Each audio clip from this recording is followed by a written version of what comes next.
So today I have the absolute pleasure of interviewing Mr. Jack Perch. You probably recognise his work from Country Far and Springwatch as a videographer, but we're going to be talking today mainly about his photographic exploits and as a career as a photographer.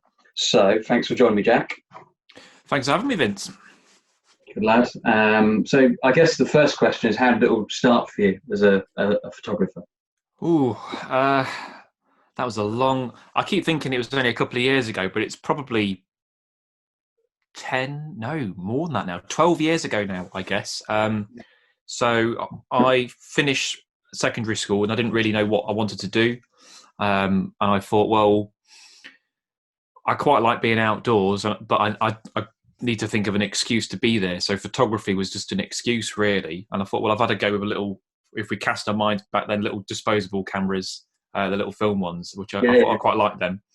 So I thought I'll do photography, and I did a 2-year BTEC course, and then that led on to a 3-year degree, marine and natural history photography degree in Falmouth, Sure. And then flung out into the big wide world to try and make it as a freelance wildlife photographer.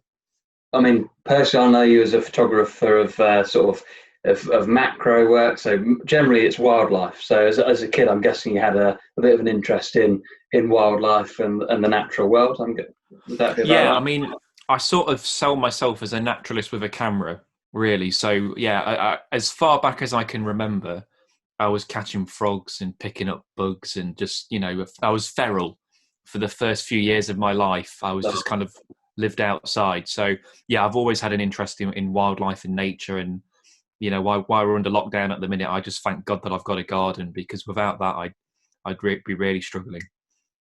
It's a eruption. There's less and less of that. I mean, people are straight onto iPads and iPhones and consoles and things. So I guess if there's a way of promoting the importance of kids getting out, I guess we can do that through photography, can't we? Yeah, definitely. I mean, I say it gives you that reason. If someone's like, oh, do you want to just go for a walk? I mean, some people enjoyed that, but a lot of people, they need that reason to get out there. And photography, it gives you that purpose, I suppose, because you're like, right, I'm going to go take some nice pictures. That's your motivation to go out and see what you can find. So whether you're 6 or 66, Mm-hmm. that's the kind of way to get you out there.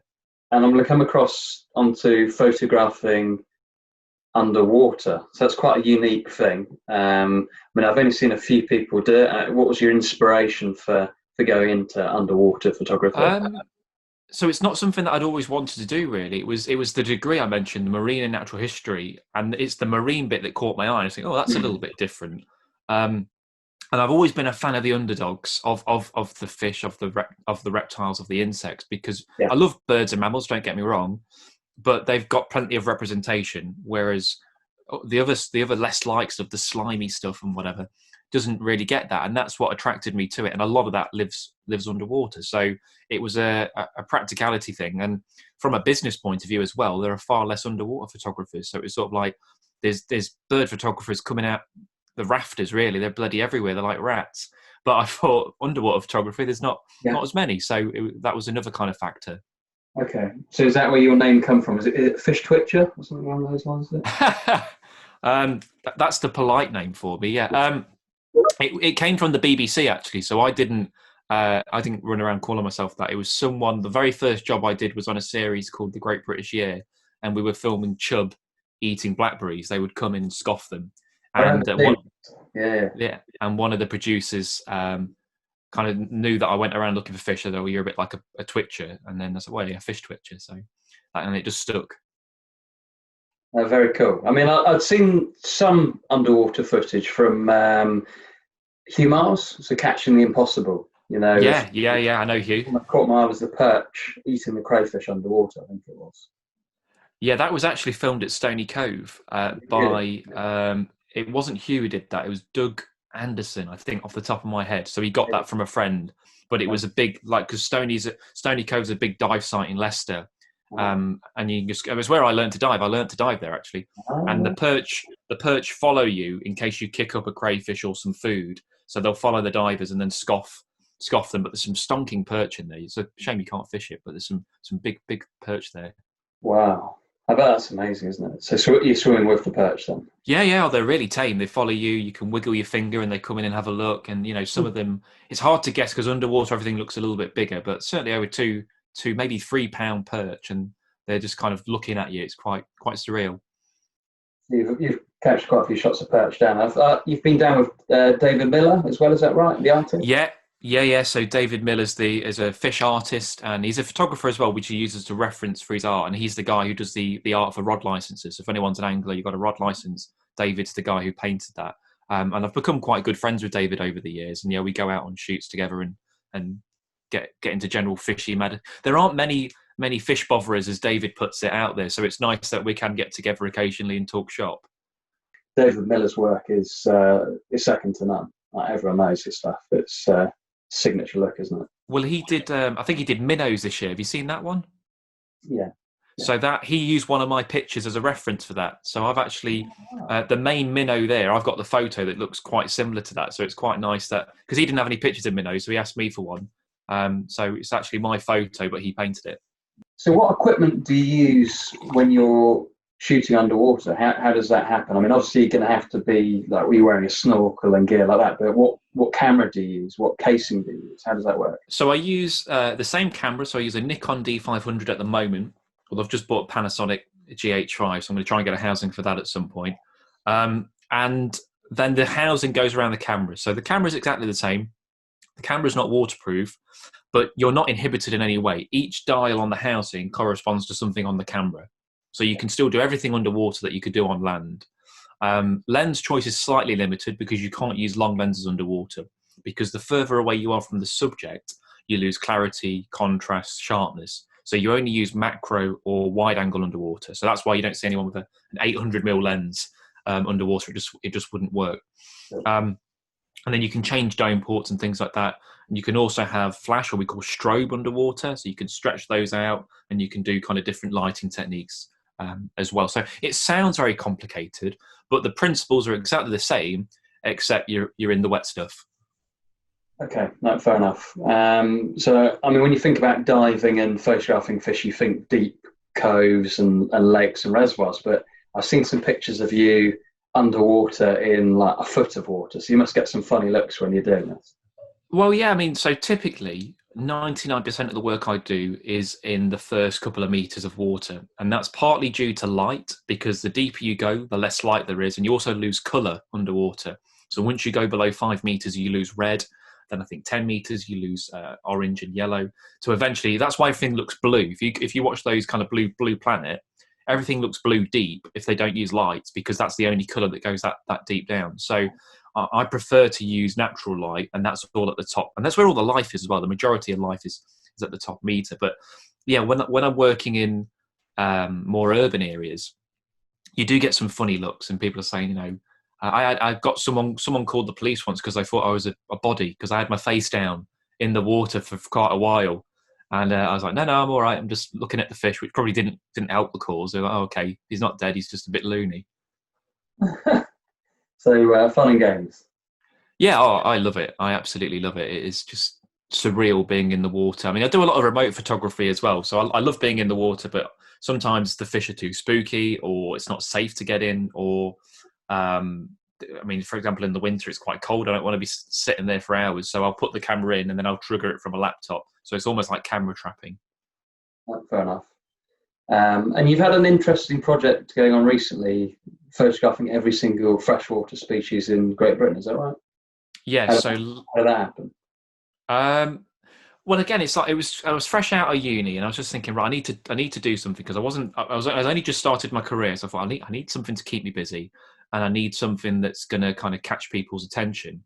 And there was someone, I can't remember who he was, but he went around and did all the butterflies in Britain, and I thought, okay, and that got a bit of media attention. I thought, well, why don't I do that with fish? I thought, it's not going to take me that long. I'll do that in a year, and it took 7 years in the end. But as far as I'm aware, I'm the only person that's ever been round and seen every British fish, let alone film them.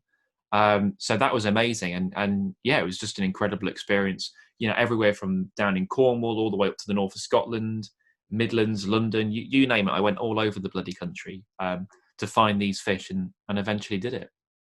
That's amazing. And you got some pretty cool social media coverage once you completed it, if I remember rightly as well. Yeah, it blew up really. So I mean, there was lots of like interviews with Sky News and different groups like that. A lot of the magazines covered it. It was all over social media. I think the Times printed it. It was actually in print in that. So it went all over the place, which was nice because it means that I've not just spent 7 years doing it for. I mean, I wasn't doing it for the attention. I was doing it because I just wanted to film the fish. But it was nice to have that recognition, I suppose. Well, I guess fish are kind of forgotten about because they live in a hidden environment. Their habitat is unseen by the human eye generally, so it's often forgotten about, and also considered less important by a lot of people that aren't in the know. So it's quite nice to bring that to people's attention and show the importance of the fish in our ecosystem, I guess. Well, yeah, I mean, I suppose that's one of the nice things with the work that I do, because it all goes on YouTube or somewhere like that. So people get to see a different side of fish that they wouldn't normally get to see, or they get to see species that they wouldn't normally see. Because all this footage I've done is online, so anyone can go and watch it. So I quite like that I'm bringing a little bit of the river to someone's living room, which is quite a nice, Yeah, and there was that one meme, I think, of the grayling mating that went viral. That's going to haunt me to the day I die, that bloody grayling. Yeah. Yeah, so that was for Springwatch, and I've been pitching grayling for years, trying to get grayling on there, and they said, well, look, if you can get them breeding, we'll try and cover it. And got them breeding at a certain angle, and they said, that's great, but we need a different angle. And I was like, oh, it's taken me 4 years just to get that. So, all right. So I went back again, and then that kind of shot with the two grayling up against each other, the male fin round the female, and then they've got their mouths open, going, ooh, or it looks like they're going like that anyway. And then spawning, and it just, people went nuts for that because it looks, two fish shagging, and it looks like they're, enjoying it. So people went crazy. I think like Aussie Man Reviews did something on it, and all kinds of like weird social media stuff. And it's actually a GIF now. It's like someone went the other day, and I went, that was me who filmed that, don't you? Like, no. I was like, yeah. So yeah, it's mental. That's bloody brilliant. And then on to wildlife filmmaking as a career. I mean, that's pretty impressive. So where did that all start? Because originally, when I was at uni, I didn't really want to do filming. I just wanted to do stills. I started off as a stills photographer, and I wanted to carry on being a stills photographer. But I very quickly realised that just stills is a tough gig for any kind of aspect of it. But stills in wildlife photography is a tough gig, and I thought I'm going to need something else to bolster my income. And wildlife filmmaking is kind of like the opposite. As stills are sort of slumping a little bit, so filmmaking's going up because cameras are getting cheaper. There's a hunger for content. So I got into that and started just using GoPros, little tiny cameras, and then kind of built up my gear. And then I try and put as much of it online so people can see it. And then that kind of got the attention of the BBC and different kind of TV groups. So it all kind of spiraled out of control from there. Oh, fantastic. And so you're known as an underwater photographer and a videographer, but you're into wildlife photography in general. So what other animals do you enjoy photographing in your spare time? Anything by a river, really. I mean, I just love being by water. So, I mean, water voles are one of my favourites. I love working with water voles. I've done a lot of work with those over the years. It always the water's involved somewhere in the mix. I don't tend to do like much woodland work or heathland or anything like that. I do it, but not as regularly as the other stuff. I mean, at the minute, because I can't go out as much as I'd like, I've got some big aquariums set up in my shed, and I've been photographing invertebrates and stuff out of my pond. So I've got a kind of setup to make it look like it's underwater. So things like dragonfly larvae and beetles and stuff like that. Oh, lovely. And I guess we've got to talk about print, haven't we, really? So the importance of print for you as a wildlife photographer, how do you find that, the importance of print? Well, I think that we talked a little bit about this the other day, but it is that finalization when you're producing your work and you want to showcase it. I think there's nothing better than having that print in your hands, and you think that's the realization of my work. That's the finalized thing. and then seeing it on the wall, there's no better feeling. So print is incredibly important.